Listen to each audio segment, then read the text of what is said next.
Eros and Psyche. There was a king who had 3 daughters, and the youngest, named Psyche, was so beautiful that Aphrodite grew jealous and began to plan mischief. "I'll teach that little upstart," she said to herself. "How dare she go around pretending to be as beautiful as I? When I get through with her, she'll wish she'd been born ugly as a toad." She called her son Eros to her and said, "Son, your mother has been insulted. See that castle down there? In a bower there, a maiden lies asleep. You must go pierce her with one of your arrows. While she's asleep, what good will it do?" "No good at all, just evil, which is exactly what I planned for her. But she can fall in love only with the one she is looking at when the arrow pierces her. Why bother when she is asleep? Because if you scratch her with the arrow while she sleeps, she will form a passion for the first one she sees when she awakes. And I will take care to supply her with someone very special, the castle dwarf, perhaps, or the gardener who has just celebrated his 102nd birthday, or a donkey. Yes, that's possible, too. I haven't decided, but you can be sure it will be someone quite undesirable. Her family will be surprised." "This is a cruel trick, Mother." "Oh, yes, it's meant to be cruel. I tell you, the girl has irritated me. Now be off and do your work." Obediently, Eros flew down to the castle. He made himself invisible and flew through the window into the girl's chamber. He stood looking at her.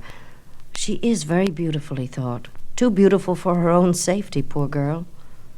He leaned over her, holding his dart, so as to delicately scratch her shoulder, but he must have made some sound, for she opened her eyes then and looked straight into his, although she could not see him, and her huge black brilliant eyes startled him, so that the dart slipped and he scratched his own hand.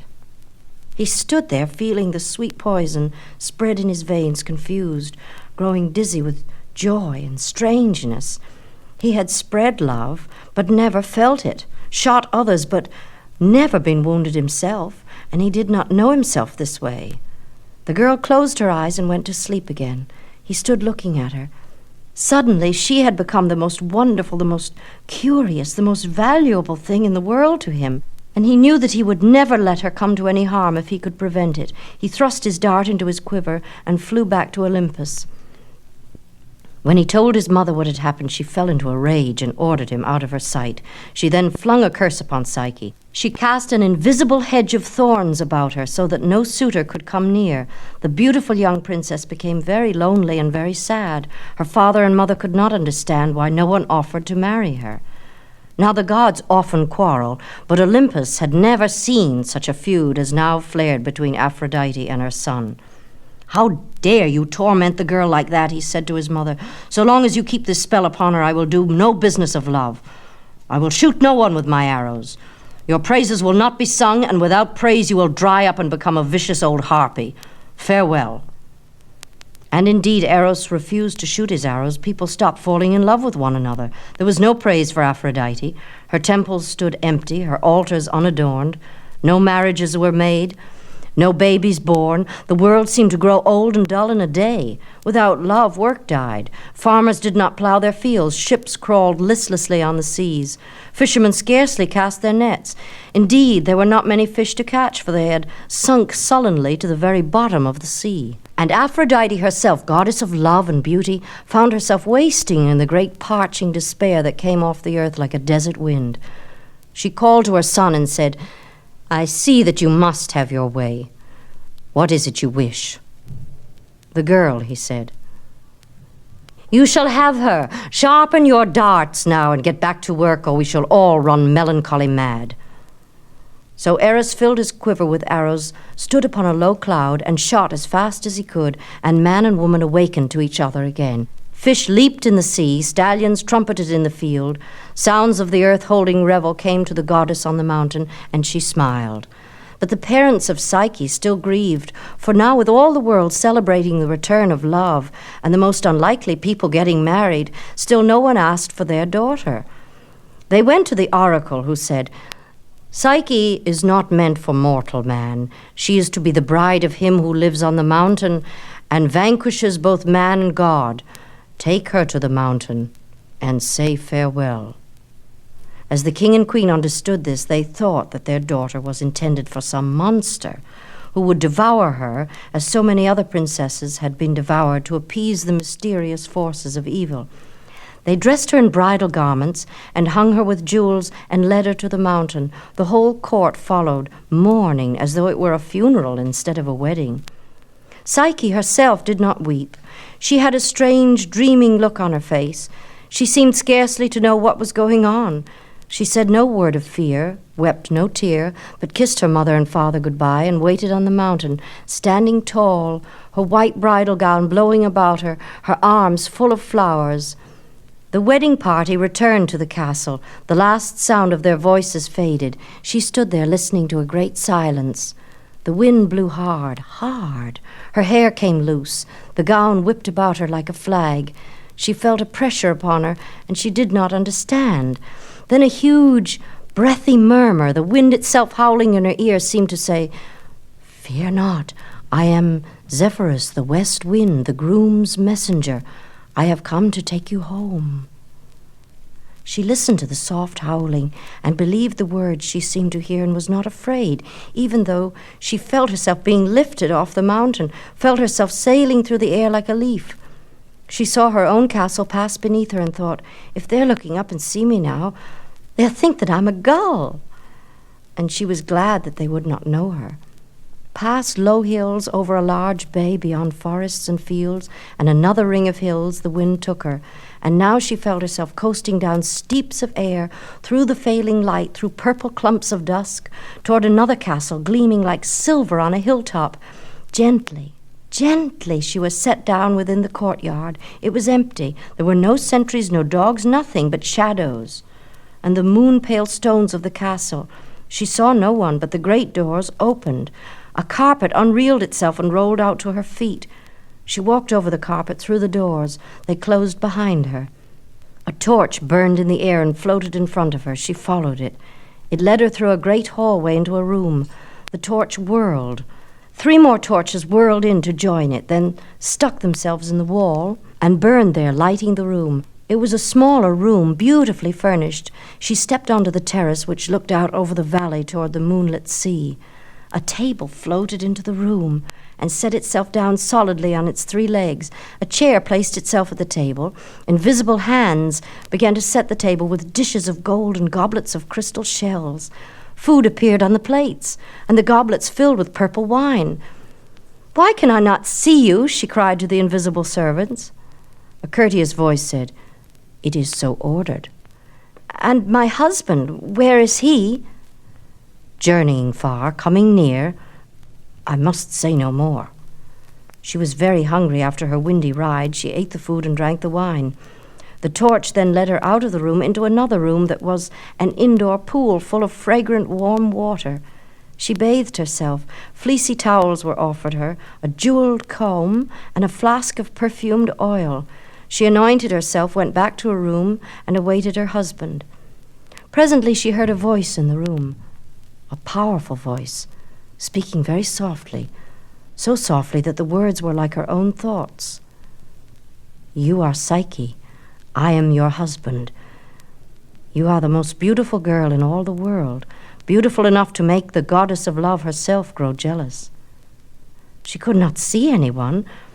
She felt the tone of the voice press hummingly upon her, as if she were in the center of a huge bell. "Where are you?" "Here." She reached out her arms. She felt mighty shoulders, hard as marble but warm with life. She felt herself being enfolded by great muscular arms, and a voice spoke, "Welcome home." A swoon of happiness darkened her mind. The torches went out, one by one. When she awoke next morning, she was alone, but she was so happy she didn't care. She went dancing from room to room, exploring the castle, singing as she went. She sang so happily that the great pile of stone was filled with the sound of joy. She explored the castle, the courtyard, and the woods nearby. One living creature she found, a silvery greyhound, dainty as a squirrel and fierce as a panther. She knew it was hers. He went exploring the woods with her and showed her how he could outrace the deer. She laughed with joy to see him run. At the end of the day, she returned to the castle. Her meal was served by the same invisible servants. She again bathed and anointed herself. At midnight again, her husband spoke to her, and she embraced him and wondered how it was that of all the girls in the world she had been chosen for this terrible joy. Day after day went by like this, and night after night, and each night he asked her, "Are you happy, little one? Can I bring you anything, give you anything?" "Nothing, husband, nothing. Only yourself." "That you have. But I want to see you. I want to see the beauty I hold in my arms." "That will be, but not yet. It is not yet time." "Whatever you say, dear heart. But then, can you not stay with me by day as well, invisible or not? Why must you visit me only at night?" "That too will change, perhaps, but not yet. It is too soon." "But the day grows so long without you. I wait for nightfall so it seems it will never come." "You are lonely. You want company. Would you like your sisters to visit you?" "My sisters? Oh, I have almost forgotten them. How strange." "Do you care to renew your acquaintance?" "Well, perhaps. But I don't really care. It's you I want. I want to see you. I want you here by day as well as by night." "You may expect your sisters here tomorrow." The next day the west wind bore Psyche's elder sisters to the castle and landed them in the courtyard, wind-blown and bewildered. Fearful at having been snatched away from their own gardens, they were relieved to find themselves deposited so gently in the courtyard. How much more amazed they were then to see their own sister, whom they thought long dead, running out of the castle. She was more beautiful than ever, blooming with happiness, more richly garbed than any queen.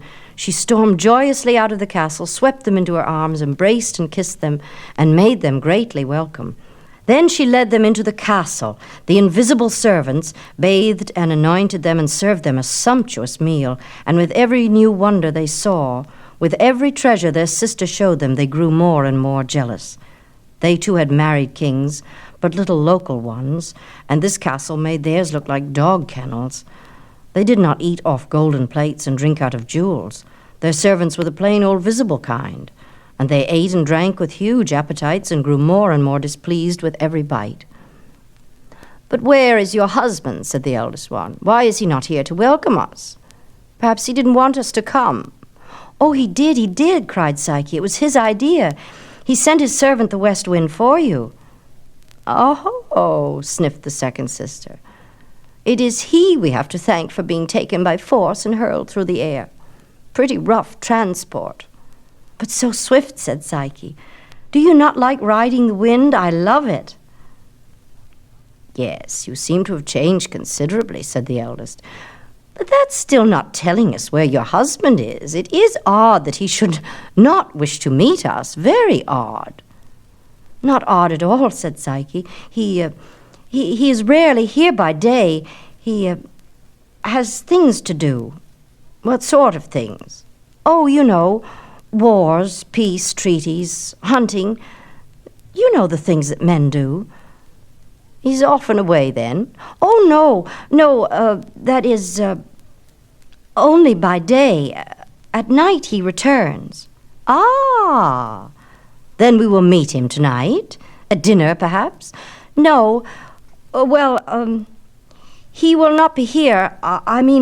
He will, but you will not see him." "Just what I thought," cried the eldest. "Too proud to meet us.